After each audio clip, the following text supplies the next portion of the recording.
It was one of the stated aims of the war to end the torture chambers. But the secret files reveal a very different story. In graphic detail, they record extensive abuse at Iraqi police stations, army bases and prisons. On more than 1,300 occasions, US troops reported the allegations to their superiors. The detainee was blindfolded, beaten about the feet and legs with a blunt object, punched in the face and head. Electricity was used on his feet and genitals, and he was sodomized with a water bottle. The alleged torturers claimed the victim had fallen off his motorbike, but the Americans record that this was not consistent with the man's injuries. There are many such reports. This one says that the detainee was jabbed with a screwdriver, struck with cables in the arms, back, and legs, electrocuted, and sodomized with a hose. Sometimes the report is stark. Iraqi police beat detainee to death. Day after day, US troops report torture allegations and torture scenes, some of which appear to have been posted on the internet. But instead of their superiors trying to stop the torture, something very different happened. Just 2 months after the US's own torture scandal of Abu Ghraib, we've discovered in the secret files a military order. It's called Frago 242.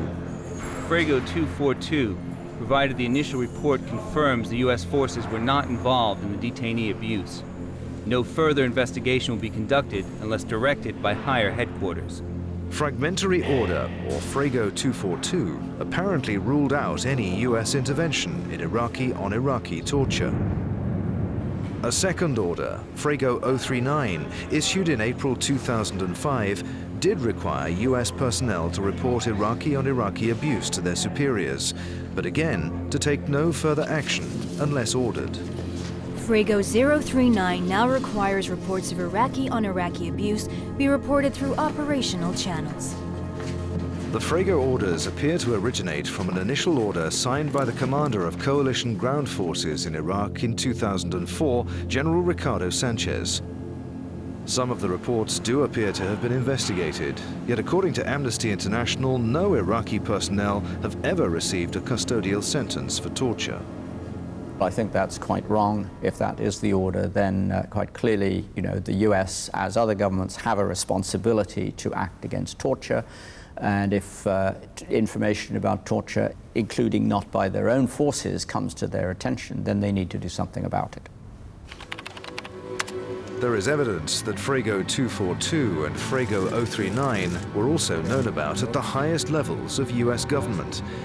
The most senior man in the US military was convinced his troops should be stopping torture in 2005. Then US Defense Secretary Donald Rumsfeld had different ideas. It is absolutely the responsibility of every U.S. service member, if they see inhumane treatment being conducted, to intervene, to stop it. I don't think you mean they have an obligation to physically stop it. It's to report it. Rumsfeld's correction is telling.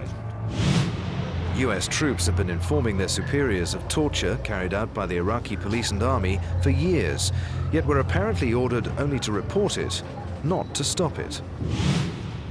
Some senior Iraqi police officers did try to act against the torture, but were warned off, making the US position even more worrying.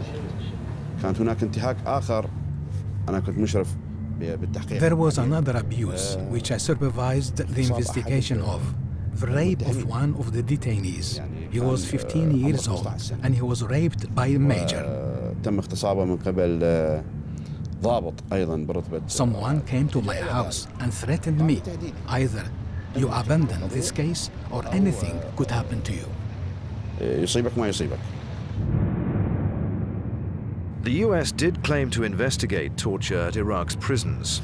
Reports show US troops inspected Iraqi detention facilities on 7 occasions between late November 2005 and March 2006, and found nothing, as the coalition spokesman told reporters in Baghdad. The facilities were, by our standards, overcrowded, but the people being held at those facilities were being properly taken care of. They were being fed, they had water, they were taken care of. So no abuse, no evidence of torture in those facilities.